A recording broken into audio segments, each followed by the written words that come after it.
রহমান রহিম আল্লাহ তাআলার নামে। মানুষের হিসাব নিকাশের সময় কাছে এসে গেছে, অথচ তারা এখনো উদাসীনতার মাঝে নিমজ্জিত হয়ে সত্য বিমুখ হয়ে আছে। যখন তাদের কাছে তাদের মালিকের কোনো নতুন উপদেশ আসে, তখন মনে হয় তারা তা শুনছে, কিন্তু তারা তখনও নানা রকম অর্থহীন খেলায় মগ্ন থাকে। ওদের মন থাকে সম্পূর্ণ অমনোযোগী। যারা জালেম তারা গোপনে বলা বলি করে, এই মানুষটি তো তোমাদেরই মতো একজন মানুষ ছাড়া আর কিছুই নয়। তোমরা কি তারপরেও তার জাদুর ফাঁদে এসে যাবে?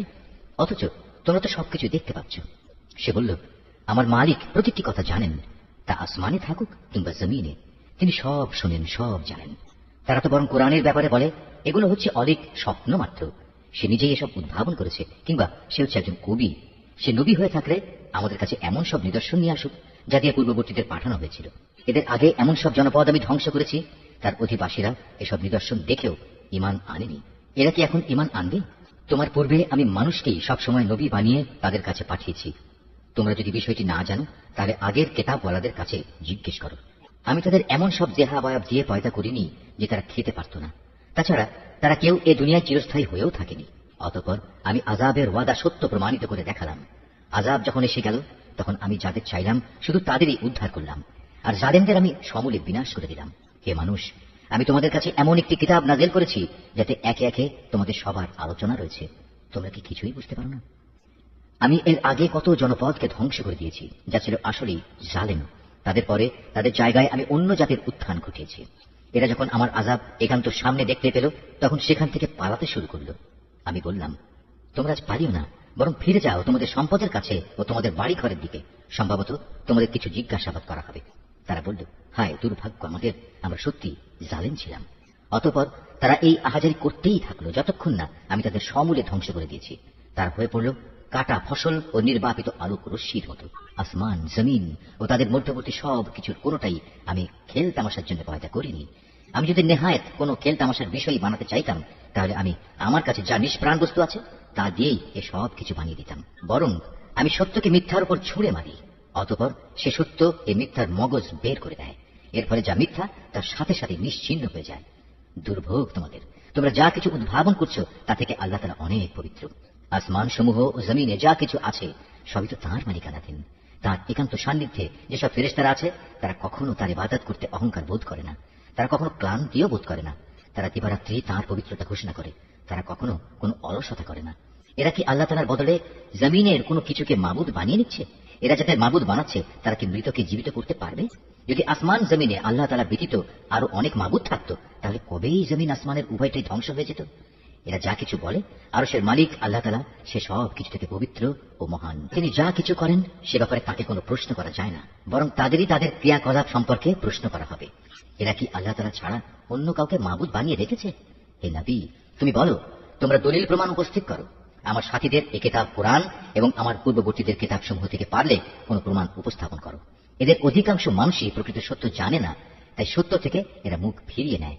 আমি তোমার আগে এমন কোন নবী পাঠাইনি যার কাছে ওহী পাঠিয়ে আমি একথা বলিনি যে আমি ছাড়া অন্য কোনো মাবুদ নেই এবং তোমরা সবাই আমারই ইবাদত করো।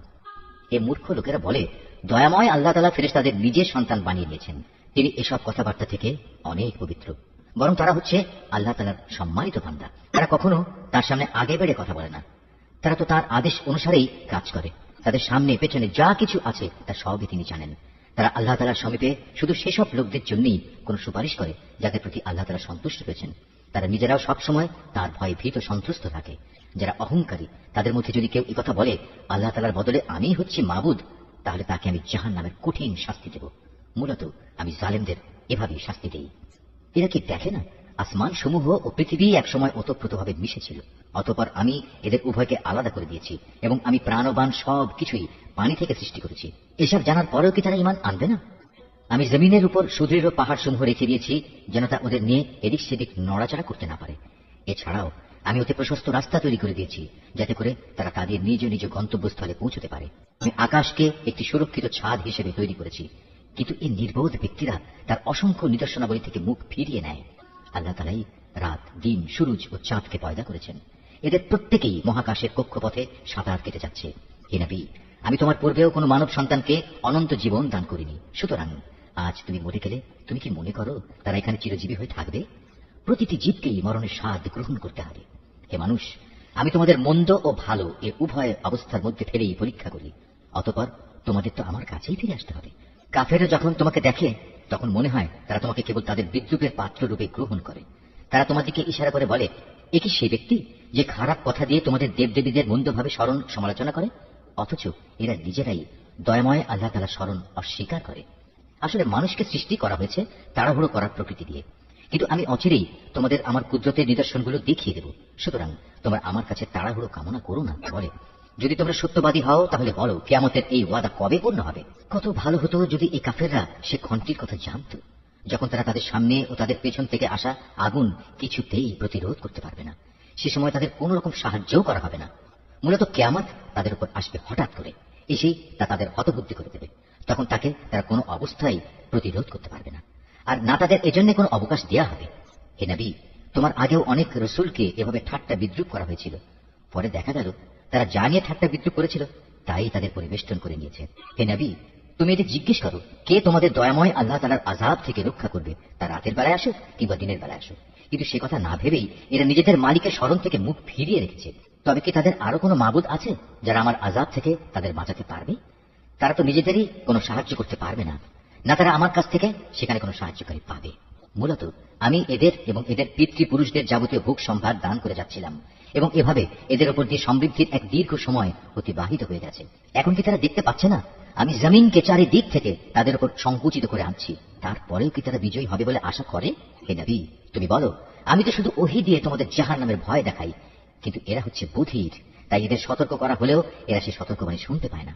অথচ তোমার মালিকের আযাবের সামান্য কিছু অংশ যদি এদের স্পর্শ করে তখন এরা বলে উঠবে, হায় দুর্ভাগ্য আমাদের, আমরা সত্যি জালিম ছিলাম। কিয়ামতের দিন আমি ন্যায় বিচারের জন্য একটি মানদণ্ড স্থাপন করব। অতঃপর সেদিন কারো কোনো মানব সন্তানের উপরই কোন রকম জুলুম হবে না।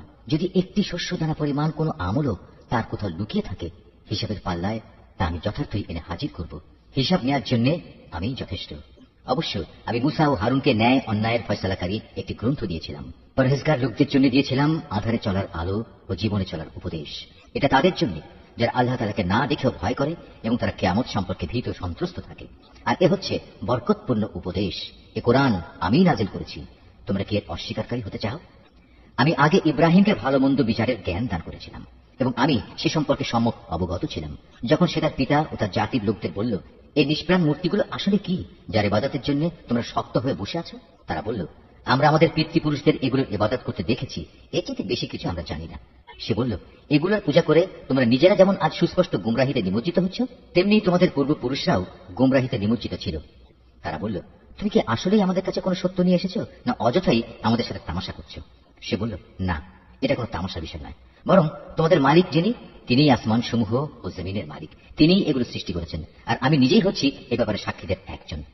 আল্লাহ তাআলার শপথ, তোমরা এখান থেকে সরে গেলে আমি তোমাদের মূর্তিগুলোর ব্যাপারে একটা কৌশল অবলম্বন করব। অতঃপর তারা চলে গেলে ওদের বড়টি ছাড়া অন্য মূর্তিগুলোকে সে চূর্ণ বিচূর্ণ করে দিল, যাতে করে তারা তার ঘটনা জানার জন্য এ বড়টার দিকে ধাবিত হতে পারে। যখন তারা ফিরে এসে মূর্তিদের এ দুরবস্থা দেখল, তখন তারা বলল, আমাদের দেবতাদের সাথে এই আচরণ করলো কে? যেই করেছে নিঃসন্দেহে সে জালিমদেরই একজন। লোকেরা বলল, আমরা শুনেছি এক যুবক ওদের সমালোচনা করছিল। হ্যাঁ, সে যুবককে বলা হয় ইব্রাহিম। তারা বলল, যাও তাকে সব মানুষের চোখের সামনে এনে হাজির করো, যাতে করে তারা তার বিরুদ্ধে সাক্ষ্য দিতে পারে। ইব্রাহিমকে আনার পর তারা তাকে জিজ্ঞেস করল, হে ইব্রাহিম, তুমি কি আমাদের মূর্তিগুলোর সাথে আচরণ করেছো? সে বলল, বরং ওদের বড়টাই সম্ভবত এসব কিছু ঘটিয়েছে, তোমরা মূর্তিগুলোকে জিজ্ঞেস করো না। তারা যদি কথা বলতে পারে তাহলে তারাই বলবে কে তাদের সাথে এই আচরণ করেছে। ইব্রাহিমের এই অভিনব যুক্তি শুনে তারা নিজেরা চিন্তা করে নিজেদের দিকে ফিরে এলো এবং একে অপরকে বলতে লাগলো, জালেম তো সে নয় যে ওটা ভেঙেছে, জালেম তো হচ্ছে তোমরা যারা এর পূজা করো। অতঃপর লজ্জায় ওদের মাথা অবনত হয়ে গেল। ওরা বলল, হে ইব্রাহিম, তুমি তো ভালো করে জানো এরা কথা বলতে পারে না। সে বলল, তাহলে তোমরা কেন আল্লাহ তাআলাকে বাদ দিয়ে এমন কিছুর পূজা করো যারা তোমাদের কোনো উপকারও করতে পারে না, তোমাদের কোনো অপকারও করতে পারে না? ধিক তোমাদের জন্য, এবং আল্লাহ তাআলাকে বাদ দিয়ে তোমরা যাদের পূজা করো তাদের জন্য। তোমরা কি এদের এই অক্ষমতাটুকু বুঝতে পারছো না? এ সময় রাজার লোকেরা বলল, একে আগুনে পুড়িয়ে দাও। যদি তোমরা কিছু করতেই চাও তাহলে আগে গিয়ে তোমাদের মূর্তিগুলোর প্রতিশোধ গ্রহণ করো। অপরদিকে আমি আগুনকে বললাম, হে আগুন, তুমি ইব্রাহিমের জন্য শীতল ও শান্ত হয়ে যাও। ওরা তার বিরুদ্ধে একটা ফন্দি আঁকতে চাইল, আর আমি তাদের উল্টো ক্ষতিগ্রস্ত ও ব্যর্থ করে দিলাম। অতঃপর আমি তাকে এবং আমার নবী লূতকে উদ্ধার করে এমন এক দেশে নিয়ে গেলাম যেখানে আমি দুনিয়াবাসীর জন্য অনেক কল্যাণ রেখেছি। অতঃপর আমি ইব্রাহিমকে তার ছেলে হিসাবে ইসহাক দান করলাম। তারপর আরো দান করলাম পৌত্র হিসেবে ইয়াকুব। এদের সবাইকেই আমি ভালো মানুষ বানিয়েছিলাম। আমি তাদের দুনিয়ার মানুষদের নেতা বানিয়েছিলাম। তারা আমার নির্দেশ অনুসারে মানুষকে সুপথ দেখাতো। নেক কাজ করা, নামাজ প্রতিষ্ঠা করা ও যাকাত দেওয়ার জন্য আমি তাদের কাছে ওহী পাঠিয়েছি। তারা সর্বত্রই আমার আনুগত্য করত। ইমের মতো আমি লুতকেও প্রজ্ঞা দান করেছিলাম। তাকেও আমি এমন একটি জনপদ থেকে উদ্ধার করে এনেছি যার অধিবাসীরা অশ্লীল কাজ করত। সত্যিই তারা ছিল জঘন্য বদ ও গুনাহগার জাতি, আর আমি তাকে আমার অনুগ্রহ ভাজন করেছি। উপরন্তু সে ছিল একজন সৎ কর্মশীল নবী। হে নবী, তুমি নুহের কাহিনীও তাদের শোনাও। নুহ যখন আমাকে ডেকেছিল ইব্রাহিমেরও আগে, তখন আমি তার ডাকে সাড়া দিয়েছিলাম এবং তাকে ও তার পরিবার পরিজনদের আমি এক মহাসংকট থেকে উদ্ধার করেছিলাম। আমি তাকে এমন এক জাতির মোকাবেলায় সাহায্য করেছিলাম যারা আমার আয়াতসমূহ অস্বীকার করেছিল। আসলেই তারা ছিল বড় খারাপ জাতের লোক। অতঃপর আমি তাদের সবাইকে মহাপ্লাবনে ডুবিয়ে দিয়েছি। দাউদ ও সুলাইমানের ঘটনাও তাদের শোনাও। যখন তারা একটি ক্ষেতের ফসলের মোকদ্দমায় রায় প্রদান করছিল, মোকদ্দমাটা ছিল এমন, রাতের বেলায় মানুষদের কিছু মেষ অন্য মানুষদের খেতে ঢুকে তা তছনছ করে দিল। আমি নিজেও তাদের সাথে বিচার পর্ব পর্যবেক্ষণ করছিলাম। অতঃপর আমি সঠিক রায় যা তা সুলাইমানকে বুঝিয়ে দিয়েছিলাম। অবশ্য আমি তাদের উভয়কে প্রজ্ঞা ও জ্ঞান দান করেছিলাম। আমি পাহাড়, পর্বত এবং পাক পাখালিকেও দাউদের অনুগত করে দিয়েছিলাম, যেন তারাও তার সাথে আল্লাহ তাআলার পবিত্রতা ও মহিমা ঘোষণা করতে পারে। আর আমি এসব কিছু ঘটাচ্ছিলাম। আর আমি তাকে তোমাদের যুদ্ধে ব্যবহারের জন্য বর্ম বানানোর শিক্ষা দিয়েছি, যাতে তোমরা তোমাদের যুদ্ধের সময় পরস্পরের আক্রমণ থেকে নিজেদের বাঁচাতে পারো। তারপরেও কি তোমরা আমার শুকরগুজার হবে না? আমি প্রবল হাওয়াকে সুলাইমানের জন্য বশীভূত করে দিয়েছিলাম। তা তার আদেশে সে দেশের দিকে ধাবিত হতো যেখানে আমি প্রভূত কল্যাণ রেখে দিয়েছি। মূলত আমি প্রতিটি বিষয়ের ব্যাপারে সম্যক অবগত আছি। শয়তানদের মাঝে তার কিছু জিন অনুসারী তার জন্য সমুদ্রের ডুবুরির কাজ করত। তার জন্য এছাড়াও এরা বহু কাজ আঞ্জাম দিত। তাদের রক্ষক তো আমিই ছিলাম। স্মরণ করো, যখন আইয়ুব তার মালিককে ডেকে বলেছিল, হে আল্লাহ, আমাকে এক কঠিন অসুখে পেয়ে বসেছে, আমায় তুমি নিরাময় করো, কেননা তুমি হচ্ছ দয়ালুদের সর্বশ্রেষ্ঠ দয়ালু। অতঃপর আমি তার ডাকে সাড়া দিলাম। তার যে কষ্ট ছিল তাকে দূর করে দিলাম। তাকে যে শুধু তার পরিবার পরিজনই ফিরিয়ে দিলাম তা নয়, বরং তাদের সবাইকে আমার কাছ থেকে বিশেষ দয়া এবং আমার বান্দাদের জন্য উপদেশ হিসেবে আরো সমপরিমাণ অনুগ্রহ দান করলাম। আরো স্মরণ করো ইসমাইল, ইদ্রিস ও জুলকিফুলের কথা। এরা সবাই আমার ধৈর্যশীল বান্দাদের অন্তর্ভুক্ত। আমি তাদের আমার রহমতের মধ্যে দাখিল করলাম, কেননা তারা ছিল নেককার মানুষদের দলভুক্ত। স্মরণ করো জুন্নুনের কথা। যখন সে রাগ করে নিজের লোকজনদের ছেড়ে বের হয়ে গিয়েছিল, সে মনে করেছিল আমি বুঝি তাকে ধরতে পারবো না। অতঃপর আমি যখন তাকে সত্যি সত্যি ধরে ফেললাম, তখন সে মাছের পেটের অন্ধকারে বসে আমাকে এই বলে ডাকলো, হে আল্লাহ তাআলা, তুমি ব্যতীত কোনো মাবুদ নেই, তুমি পবিত্র, তুমি মহান। অবশ্যই আমি সীমা লঙ্ঘনকারীদের অন্তর্ভুক্ত হয়ে পড়েছি। অতঃপর আমি তার ডাকে সাড়া দিলাম এবং তাকে তার মানসিক দুশ্চিন্তা থেকে আমি উদ্ধার করলাম। আর এভাবেই আমি আমার মোমেন বান্দাদের সব সময় উদ্ধার করি। আরো স্মরণ করো জাকারিয়ার কথা। যখন সে তার মালিককে ডেকে বলেছিল, হে আমার মালিক, তুমি আমাকে একা নিঃসন্তান করে রেখে দিও না, তুমি হচ্ছে উৎকৃষ্ট মালিকানার অধিকারী। অতঃপর আমি তার জন্য সাড়া দিয়েছিলাম। তাকে দান করেছিলাম নেক সন্তান ইয়াহিয়া, এবং তার মনের আশা পূরণের জন্য আমি তার স্ত্রীকে বন্ধাত্ব মুক্ত করে সম্পূর্ণ সুস্থ সন্তান ধারণ উপযোগী করে দিয়েছিলাম। আসলে এই লোকগুলো হামেশাই সৎ কাজে একে অন্যের সাথে প্রতিযোগিতা করত। তারা আমাকে আশা ও ভীতির সাথে ডাকত। তারা সবাই ছিল আমার অনুগত বান্দা। স্মরণ করো সেই পুণ্যবতী নারীকে যে নিজ সতীত্ব রক্ষা করেছিল। অতঃপর তার মধ্যে আমি আমার পক্ষ থেকে এক বিশেষ সম্মানী আত্মা ফুঁকে দিলাম। এভাবে আমি তাকে এবং তার পুত্রকে দুনিয়াবাসীর জন্য এক নিদর্শন বানিয়ে দিয়েছিলাম। যাদের কথা আমি বললাম, এ হচ্ছে তোমাদের এই স্বজাতি। এরা সবাই একই জাতি, আর আমি তোমাদের সবার মালিক। অতএব তোমরা আমারই গোলামি করো। কিন্তু পরবর্তী সময় তারা নিজেদের মধ্যে মতবিরোধ করে নিজেদের দিনের বিষয় টুকরো টুকরো করে ফেলল। অথচ এদের সবার জানা উচিত, এরা আজ যত মতবিরোধী করুক না কেন, সর্বশেষে সবাইকে এক হয়ে আমার কাছেই ফিরে আসতে হবে।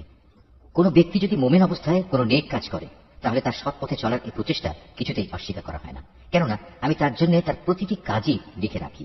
এটা কখনো সম্ভব নয় যে যে জাতিকে আমি একবার ধ্বংস করে দিয়েছি তারা আবার তাদের ধ্বংস পূর্ব অবস্থায় ফিরে আসবে, যে পর্যন্ত না কিয়ামতের নিদর্শন ইয়াজুজ ও মাজুজকে ছেড়ে দেওয়া হবে এবং ওরা প্রতিটি উচ্চভূমি থেকে পতঙ্গের মতো নিচের দিকে বেরিয়ে আসতে থাকবে, এবং কিয়ামতের ব্যাপারে আমার অমোঘ প্রতিশ্রুতি আসন্ন হয়ে আসবে।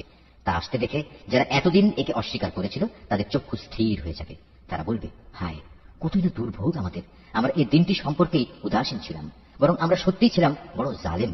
তখন তাদের বলা হবে, তোমরা এবং তোমাদের সে সব কিছু যাদের তোমরা আল্লাহর বদলে মাবুদ বানাতে, সবাই জাহান্নামের ইন্ধন হবে। আজ তোমাদের সবাইকে সেখানে পৌঁছতে হবে। তারা যদি সত্যিই মাবুদ হতো যাদের তোমরা গোলামি করতে, তাহলে আজ তারা কিছুতেই জাহান্নামে প্রবেশ করত না। উপাস্য উপাসক সবাই তাতে চিরকাল ধরে অবস্থান করবে। এদের জন্য সেখানে শুধু শাস্তির চিৎকারই অবশিষ্ট থাকবে। এই চিৎকার ছাড়া তারা সেখানে অন্য কিছুই শুনতে পাবে না। অপরদিকে যাদের জন্য আমার কাছ থেকে অনন্ত কল্যাণ নির্ধারিত হয়ে আছে, অবশ্যই তাদের জাহান্নাম ও তার আযাব থেকে অনেক দূরে রাখা হবে। তারা তাদের সুখের ঘরে বসে ভয়াবহ চিৎকারের ক্ষীণতম শব্দও শুনতে পাবে না। তাদের জন্য তো বরং সেখানে তাদের মন যা চায় তাই হাজির থাকবে, তাও থাকবে আবার চিরকাল ধরে। জাহান্নামের বড় ভীতি তাদের সেদিন মনে কোন রকম দুশ্চিন্তা সৃষ্টি করতে পারবে না। সেদিন ফেরেশতারা তাদের অভিনন্দন জানিয়ে বলবে, তোমাদের সাথে যে ওয়াদা করা হয়েছিল এ হচ্ছে তোমাদের সেই ওয়াদা পূরণের দিন। এটা এমন একদিন যেদিন আমি আসমান সমূহকে গুটিয়ে নেব, ঠিক যেভাবে কিতাব সমূহ গুটিয়ে ফেলা হয়। যেভাবে আমি একদিন এ সৃষ্টির সূচনা করেছিলাম সেভাবেই আমি আবার এর পুনরাবৃত্তি ঘটাবো। এটা এমন এক ওয়াদা যা পালন করা আমার উপর জরুরি, আর এ কাজ তো আমি করবই। আমি জবুর কেতাবেও এ উপদেশ উল্লেখের পর দুনিয়ার কর্তৃত্বের ব্যাপারে পরিষ্কার করে আমার এই কথা লিখে দিয়েছি। একমাত্র আমার যোগ্য বান্দারাই এই জমিনে নেতৃত্ব করার অধিকারী হবে। এ কথার মধ্যে আমার ইবাদত যোগার বান্দাদের জন্য সত্যি এক মহাপয়গাম নিহিত আছে। হে নবী, আমি তো তোমাকে সৃষ্টিকুলের জন্য রহমত বানিয়েই পাঠিয়েছি। তুমি এদের বলো, আমার উপর এই মর্মে ওহী পাঠানো হয়েছে যে তোমাদের মাবুদ একজনই। তোমরা কি তার অনুগত বান্দা হবে না? হ্যাঁ, তারা যদি তোমার কথা থেকে মুখ ফিরিয়ে নেয় তাহলে তুমি বলো, আমি তোমাদের জান্নাতের সুখবর দেওয়ার পাশাপাশি আযাবের ব্যাপারেও একই পরিমাণ সতর্ক করছি। আমি নিজেও একথা জানি না যে আযাবের ওয়াদা তোমাদের কাছে করা হয়েছে তা আসলে কি খুব কাছে নাকি তা অনেক দূরে। একমাত্র তিনিই জানেন যা কিছু উচ্চস্বরে বলা হয়, এবং তিনিই জানেন যা কিছু তোমরা অন্তরে গোপন করো। আমি জানি না অবকাশের এই সময়টুকু হতে পারে তোমাদের জন্য এক পরীক্ষা মাত্র, কিংবা হতে পারে সুনির্দিষ্ট কিছু সময়ের জন্য তোমাদের কিছু মাল সম্পদ দান করা। সর্বশেষে সে বলল, হে আমার মালিক, তুমি এদের ব্যাপারটা ন্যায়ের সাথে মীমাংসা করে দাও। হে মানুষ, তোমরা আল্লাহ সম্পর্কে যা কিছু কথা বানাচ্ছ সে সব কিছুর অনিষ্টের ব্যাপারে একমাত্র আমাদের মালিক দয়াময় আল্লাহ